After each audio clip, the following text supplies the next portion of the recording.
how exciting it is actually to step into a new month, especially the first lap of the month 2025. I don't know about you, but there's so much excitement in the air around here. Because look at us, like gradually, we are getting to the end of the year. We're getting to eat chicken and rice, celebrate Christmas, and thankfully, prices of, common goods like rice have actually reduced in the market. So just maybe, there's nothing wrong in keeping our hopes high, right? Just maybe Christmas celebration will be very interesting, very affordable as a matter of fact come 2025 Christmas. But before we start talking about Christmas, I don't know, just me, I'm like that. I'm excited about Christmas anytime. I look like a child who still is expecting, clothes and shoes from Christmas celebration. Well, I am who I am. So before I feed you with all of the Christmas gist, let's get straight to today. Welcome to Entertainment Now. Welcome to the first day of September 2025. Welcome to the month where whatever it is that you have wanted will come to fulfillment. They say the 9th month is the month of delivery, right? So we are in the month where we're going to have to deliver, all the good things that we have planted, all the seeds that we have sown. All of that will come to fulfillment, will come to reaping in the month of September. Now, I don't want to preach, but if you agree with me, you better say amen from your seat. Welcome once again. My name is Vera Philip, and I am your host for Entertainment Now. And yes, there's so much, mix of emotions that have gone over the weekend. There's been so much good times, and there's also been bad times, that we have experienced, that we have seen on the social media platforms with your favorite celebrities. And on Entertainment Now, we're going to be unfolding these activities that have gone on social media with your favorite celebrities. My name is Vera Philip, and let's begin. So let's start from the good part, of course. Let's bring to you some amazing things that have happened over the weekend. Now, there's a video that is circulating on social media, which is so amazing to watch. It's a video of Two-Face and Face. They are, of course, in the years before, they were called the Plantation Boys. Now, they split up, of course, and went their different ways. They consisted of Face, Two-Face, and Blackface, and it also looked as if there was some sort of controversy going on between them. Face had gone on a podcast to say that as much as he's not going to be saying bad things about Two-Face, he just believed that Two-Face didn't treat him well. We've had the same comments come from Blackface, how some of their credits were stolen by Two-Face, and it almost looked as if we lost the Plantation Boys for life. But then this beautiful video of Two-Face and Face linking up to enjoy the rhythm of the song Emema Right Again was so heartwarming to watch. Like, I saw this and it reminded me so much of the actual Plantation Boys. Yes, Blackface is not in the video, but seeing Two-Face and Face in this particular video, every lover of good music, every lover of Afrobeat at the beginning would definitely enjoy this link up. Let's take a look at the video.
video is super exciting. I don't know about you, but I laughed and smiled so hard when I saw the video of Two-Face and Face just recapping. I know it's always very surprising to me that so many years will pass by and they will always remember their lyrics like they sang it yesterday. Like, don't get me wrong, they have so many songs. So I feel like by the time they go back to these lyrics, they must have forgotten some of it.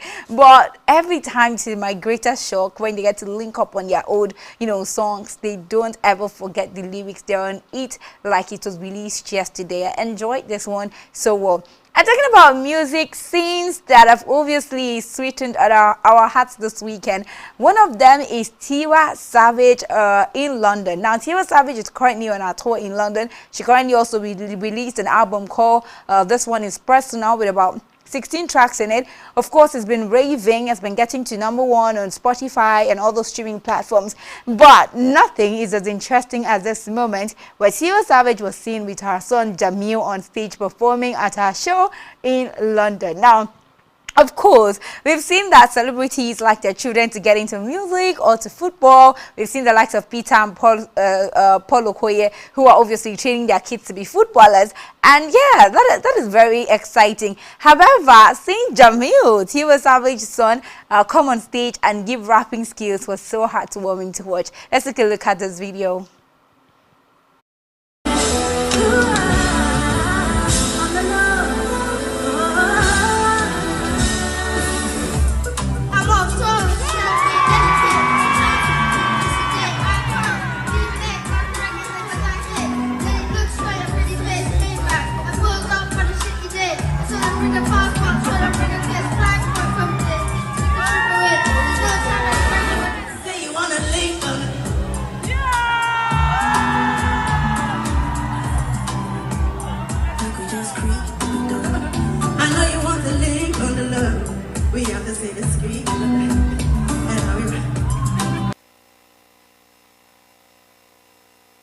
I would attend Jamil's concert. Please, Tiwa Savage, give us, when is Jamil holding his own concert? Because I'm definitely going to be attending the concert. It was amazing to see Jamil in his element and giving us the rapper vibe. Like, I am not a child, I want to be a rapper when I grow up. It was so beautiful, and seeing Tiwa share that beautiful hug with Jamil was also something to really warm our hearts with over the weekend. Away from that, there's been so much. I said that so many good things have been happening, right? And so many things to make us smile. Burna Boy has added the 2025 Lamborghini Revuelto to his garage. This car in Naira is worth 1.5 billion Naira. See, music money is music money. The thing is, with these artists, you can't even predict how much they make, because aside from streaming platforms, they are international brands as well, and they also work with other international brands and earn in dollars. But 1.5 billion Naira to get a car, to get a Lamborghini. He already has a Lamborghini. Let's start from there. A Lamborghini Revuelto. This is amazing. I mean, Burna Boy was definitely swimming in some sort of money, because this is also something that a lot of people have criticized. A lot of people feel like, oh, he's being oblivious to the issues that are going on in Nigeria. Well, will he be spending such amount of money, and buying a car? But at the same time, I'm like, you don't tell an individual, you don't tell a grown man, a 32-year-old man, how to spend his money. If he says he wants to buy the whole of Africa today with his money, he didn't consign us. Our own is just to look at the car, enjoy the view. If we see him inside, we wave. If we don't feel like waving, we keep our hands to ourselves. But yeah, let's see the aesthetics of this car, because I am dreaming about this car. Let's see it. Abbas.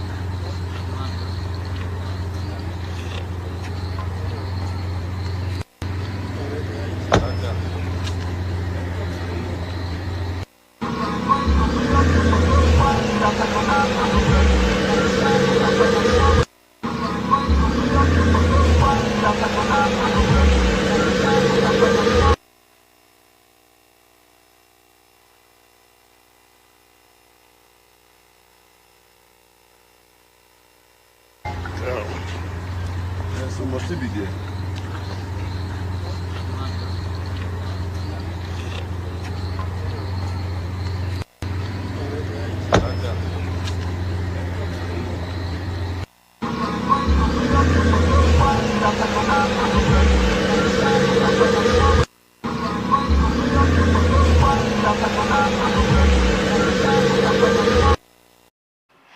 has taken delivery of this car, and I just want to say, after his last purple Lamborghini got crashed in Lagos, Burna Boy, I hope you don't bring this Lamborghini to Lagos, because I'm gonna crash it again. And what is it with Burna Boy and very bright colors? His last Lamborghini was a purple color, and now this Lamborghini is a yellow color. Like, hello, we know Lamborghini comes with bright colors, but got yellow.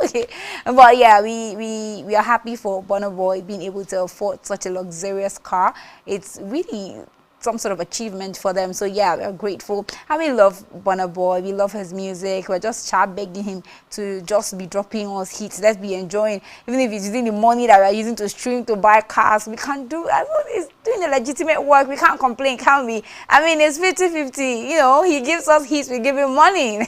That's how it works. Okay. So that's the interesting part of what has happened over the weekend. Like the good things that I have for you. You know, so far, aside from, you know, all the album releases that have happened, all the singles that have been released so far. But then to the sad part of things that have happened over the weekend, Fina lost her sister, Ruth Otogba. Now, this Ruth Otogba is a girl that Fina has been crying out on social media about, especially after she was hit by a Dangote truck. Now, this caused a lot of outroar on social media. Different people had opinions about how Fina handled the matter.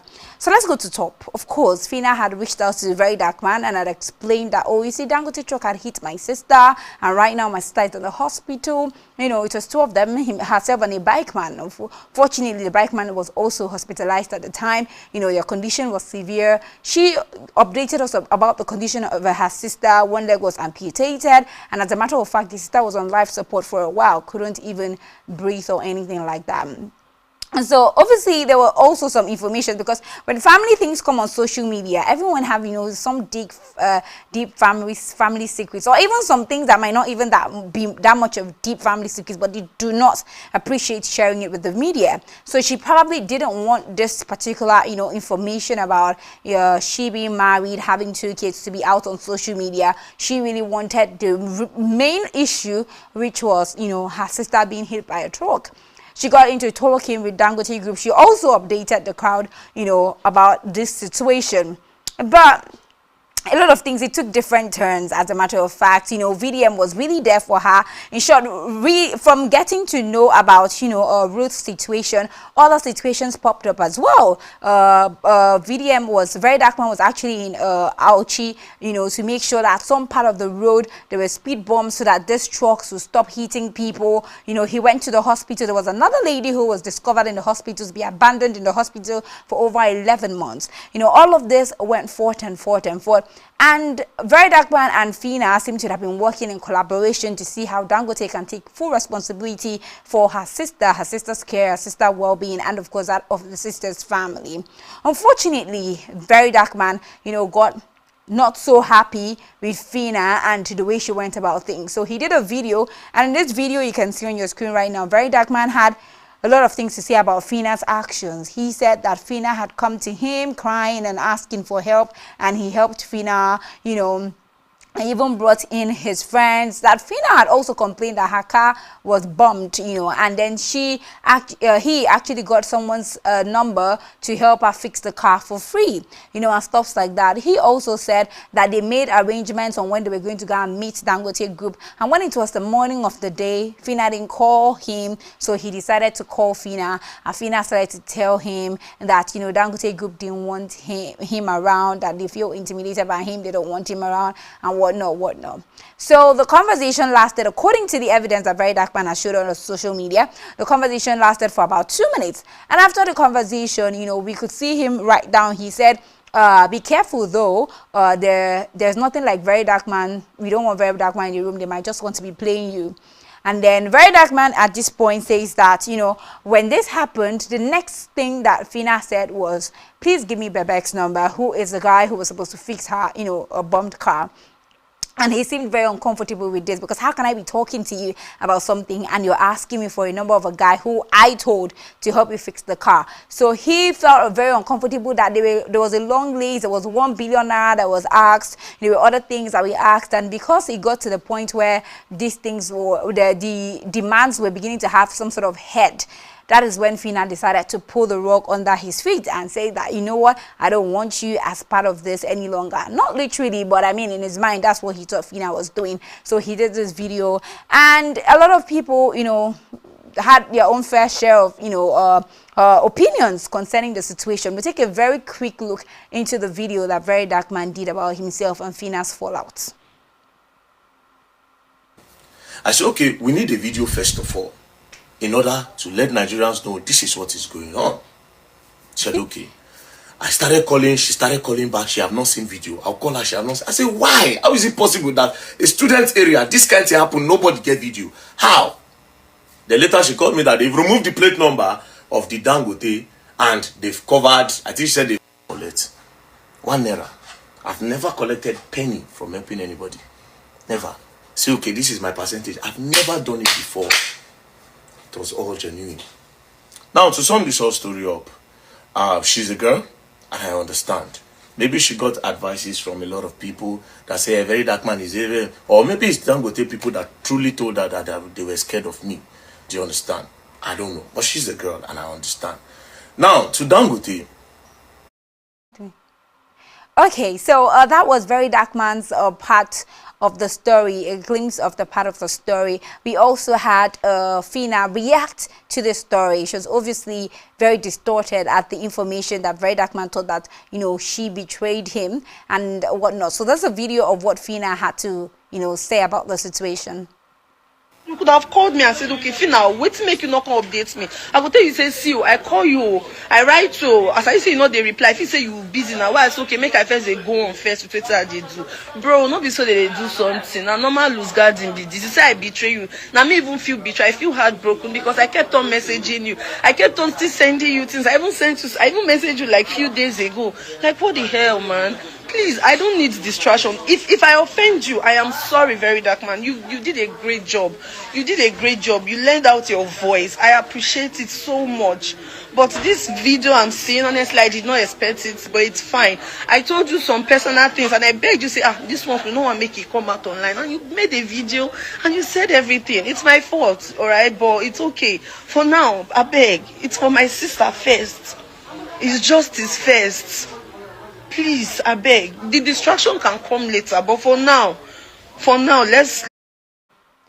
I really do feel for Fina at this point because she did everything humanly possible in her own capacity to create awareness about what happened with her sister, to seek justice for her sister, met the right people, at least in her mindset, she felt like she met the right people to be of help to her. And I think someone said, I can't remember the person on social media, that the only person that has in the family that has actually cried for help is Fina. Fina is the only person that we've seen. We haven't seen a father, we haven't seen a mother, we haven't seen a husband, we haven't seen any other person do videos, cry for help or anything. Fina is the only person who is literally carrying the sister's issue on her head. And you can also see physically that she was so distorted by everything. She seems so tired from the situation that has happened. So realizing that the sister is dead now, after all the efforts that she has put in, whether they were right efforts or wrong efforts, because when you're actually emotionally down, honestly, your actions, you don't know if they're right or wrong. You just want to save a life, and that, you know, she should be given grace for that.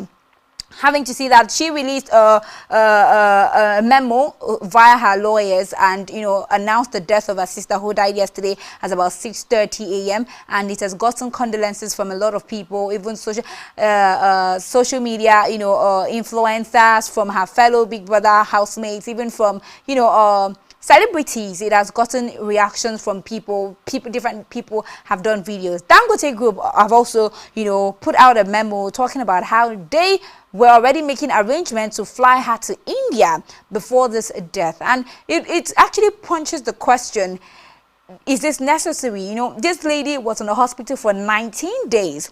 She was in the hospital for 19 days. And from day 1 or day 2 of, so this happened on 12th of August. So definitely, you know, Very Dark Man was reached out to 12th of August, and the conversation has been, going on since then. 19 days in the hospital, someone who was crushed, in such a way that she was being kept on life support. Does this in any way reflect you wanting to be of help to this girl? Because this is something that could have been done since. They say they had arrangements put in place, things were put out for her to be, taken to India for proper treatment. Unfortunately, she has died. And we're talking about what is going to happen now that this young lady is dead. What's going to happen to her 8-month-old baby that she's breastfeeding? What's going to happen to her first child? What's going to happen to these toddlers? What's going to happen, 6 days after graduating from school, obviously looking for a better life? What's going to happen to the fate of this woman and her children? Let's not even forget about the alleged father of the child. Let's talk about the children in question. And seeing social media users go on social media to argue what Fina could have or couldn't have done even breaks my heart the more, because this is someone who ultimately needed our help. Someone who ultimately came on social media, cried our heart out. We saw how Fina, whether she made the right decisions or not, she came on social media. We saw how distraught she was. We saw how, tired. We had her cry. We had Fina make so many efforts to make sure that her sister got the best kind of treatment. And then people come on social media to bash her for the way she handled things, or for the people she met to help her handle situations. I think that we should learn to give each other more grace. MC Lively did a video today and said that there's something that he has realized, that growing up, which I can relate as well, growing up we lived in an environment where everyone looked out for each other. There is nothing that would happen to one person that the rest of the world would not, the rest of the neighbors will not, be involved in. Everyone who wants to see the other person, doing better. If your child misbehaves, another mother will be there to correct your child. There was love in communities. People shared food. People shared things. People lived, in love with each other. But now we just see people go through stuff and we just abandon them. We just allow them to do what they are doing. We don't care. And now that somebody is dead, we are putting our cameras out there and we are sending condolence messages. Of course, we can't tell people how to react, but we have to also preach that people should be humane enough. We also have to preach that people should give out grace just the same way they would expect grace to be given to them. And I hope that with Fina's case, even if nobody should ever be used as an example, but in Fina's case, that a lot of us will learn to give each other grace. That when something is brought on social media and needs the attention of everybody, that everybody on social media, just like we are being known for, Nigerians are being known for, I don't know if it was because it was a Fina thing, but I know Nigerians are being known for fighting for their own. And so when we are in a situation where we need to fight for each other, we will do that even more. That's all the stories we can bring for you this afternoon. Thank you for being a part of Entertainment Now. We will return tomorrow for movies, because unfortunately we couldn't do that today. But tomorrow we'll bring movies to you. But until then, have an amazing rest of your day. My name is Vera Philip. You can follow me on social media. On Facebook is Vera Philip. On Instagram, Vera Philip _MGZ. Bye for now.